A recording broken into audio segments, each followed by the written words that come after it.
नमस्कार, मैं जितेंद्र चतुर्वेदी। तो अब वो होने जा रहा है जिसकी कल्पना आम आदमी पार्टी ने तो की नहीं थी। अब आप भी चौंकेंगे कि अभी भी कुछ बचा है क्या। सीबीआई ने तो तलब कर ही लिया।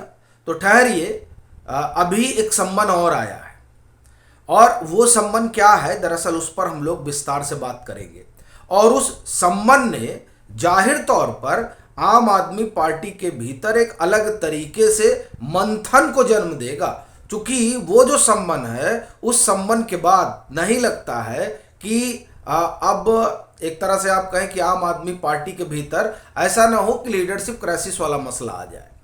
खैर, तो उस पर हम लोग विस्तार से बात करेंगे। लेकिन ये जो सीबीआई का सम्मन रहा, उस सम्मन के बाद जो घटनाक्रम रहा, पहले उस पर बात कर लेते हैं और फिर जो नया सम्मन है उस पर बात करेंगे।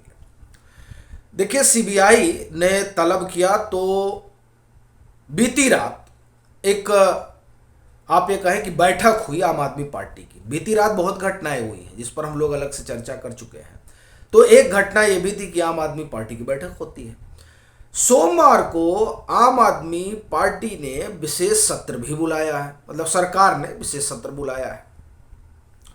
अब उस विशेष सत्र और आपात बैठक के बुलाए जाने का तो एक सीधा मतलब है कि जो इमरजेंसी बटन है वो आम आदमी पार्टी ने भी दबा दिया है। खैर, अब ये दो चीज़ें तय हुई। एक बैठक हुई जिसकी चर्चा चल रही है और विधानसभा का विशेष सत्र बुलाया जाएगा, इसकी भी चर्चा चल रही है। इसी दरमियान अब 11 बजे पेश भी होना था। तो अपने चिर परिचित अंदाज में राजघाट जाते हैं, उसके पहले मीडिया से मुखातिब होते हैं और तमाम बातें करते कराते हैं और लोग सुनते सुनाते हैं। वैसे चूँकि अतीक वाले मामले में तो ऐसा लग रहा है कि केजरीवाल का मामला छिप गया है, लेकिन फिर भी उन्होंने पूरी जो है शिद्दत से कोशिश की। और वो अब फिलहाल तो सीबीआई उनसे तमाम तरह के राज उगलवा ही रही है, चूँकि एक अलग तरह की समस्या आई है। और ये माना जा रहा है कि दरअसल साउथ ग्रुप वाला जो मसला है वहीं पर सुई अटकी हुई है। और 5 से 12 उसके बाद में ये जो फेस टाइम कॉल हुआ था, वो ऐसी 3-4 चीज़ें हैं जिसको लेकर वहाँ पर और क्लियरिटी लाई जा रही है। क्योंकि कई जो गवाह हैं उन्होंने तो कहा ही है कि साहब अरविंद केजरीवाल, उन्होंने नाम लिया है। तो अब नाम लिया है तो जिनका नाम लिया है उनसे पूछा जा रहा है। एक लोगों का और भी नाम लिया है तो उनको भी जाहिर तौर पर बुलाया जाएगा ही, लेकिन ये तो अभी चल रहा है। असल में क्या हुआ कि अभी उधर ये सीबीआई का मसला चल ही रहा था कि एक सम्मन जो है गुजरात से पहुंच जाता है और उस सम्मन ने दरअसल इन लोगों के होश उड़ा दिए हैं। अभी वैसे भी इसके पहले एक सम्मन देखिए आया था जो गोवा से आया है, और इसी दरमियान गोवा आता है, उसी दरमियान जो है यह भी आ जाता है सीबीआई का सम्मन। और ये जो गुजरात से आया है ये दरअसल डिग्री वाले मसले को लेकर है। और ये मसला आम आदमी पार्टी की गले की हड्डी बन जा रहा है। आप देखिए कि इसको लेकर तो बाकायदे गुजरात हाई कोर्ट ने जुर्माना भी लगा दिया था। क्योंकि गुजरात यूनिवर्सिटी जिसको मेंशन किया गया था कि आप डिग्री दीजिए, तो वो गुजरात हाई कोर्ट गए और गुजरात हाई कोर्ट ने फिर जो है इन पर जुर्माना लगाया। चूँकि वहाँ ये बात निकल कर आई कि साहब सब कुछ तो जो है वो पब्लिक डोमेन पे आप जाइए देख लीजिए, इसमें इतना जो है परेशान करने वाली कौन सी बात है। लेकिन अब यहाँ तो मामला ही अलग है। सो वहाँ से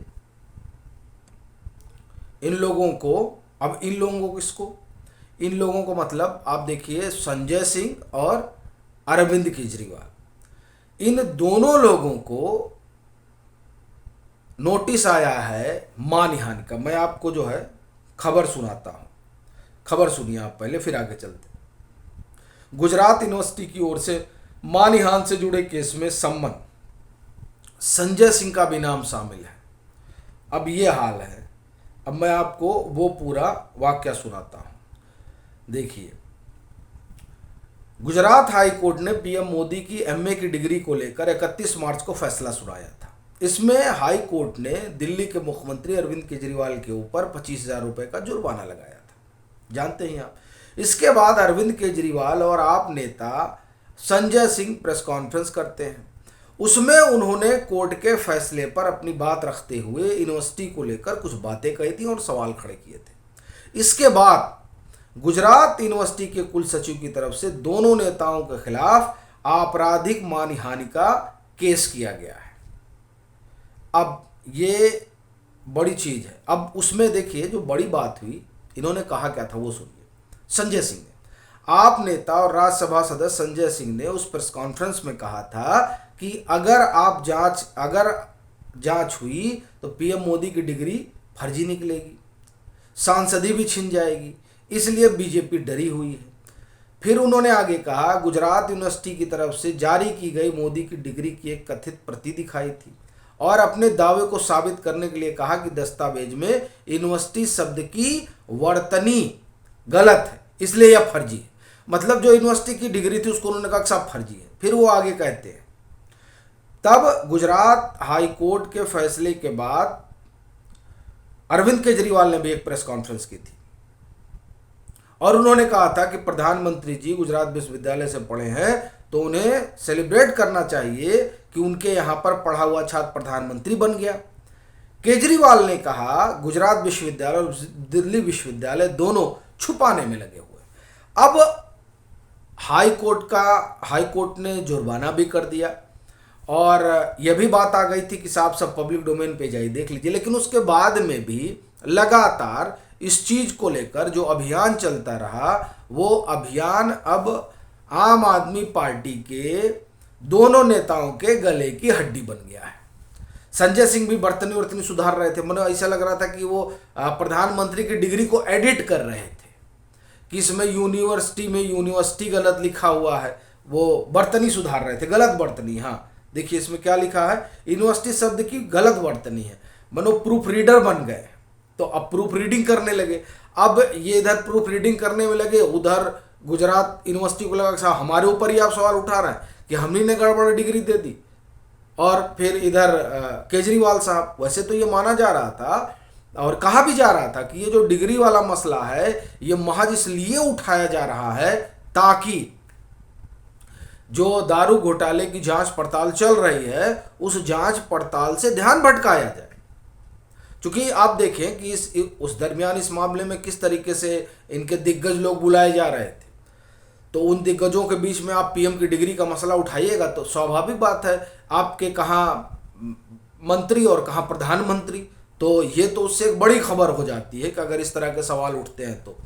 और ये सवाल तब उठ रहे हैं जब मुझे लग रहा है 2015 या 16 में हमने इस पर रिपोर्ट भी की थी, हम लोग ने एक विश्लेषण भी किया था कि 15 या 16 की बात है जब दिल्ली यूनिवर्सिटी ने कह ही दिया था, लेकिन उसके बाद में भी ये लोग सवाल उठाते रहे। तो अब वो सवाल उठाते रहे और इधर गुजरात यूनिवर्सिटी ने इनके ऊपर कर दिया केस और आ गया सम्मन। तो अब इनकी समस्या और बढ़ने जा रही है। हमको लग रहा है कि अगर सीबीआई के संबंध पूछताछ के बाद छोड़ती है तो फिर वहाँ दौड़े। तो ये इस तरीके से इन दिनों आम आदमी पार्टी चौतरफा घिर रही है। अब इस घेराबंदी के बाद कुछ बचा है क्या? आपकी क्या राय है ज़रूर साझा करें और अगर आप मतांतर से नहीं जुड़े हैं तो जुड़े भी।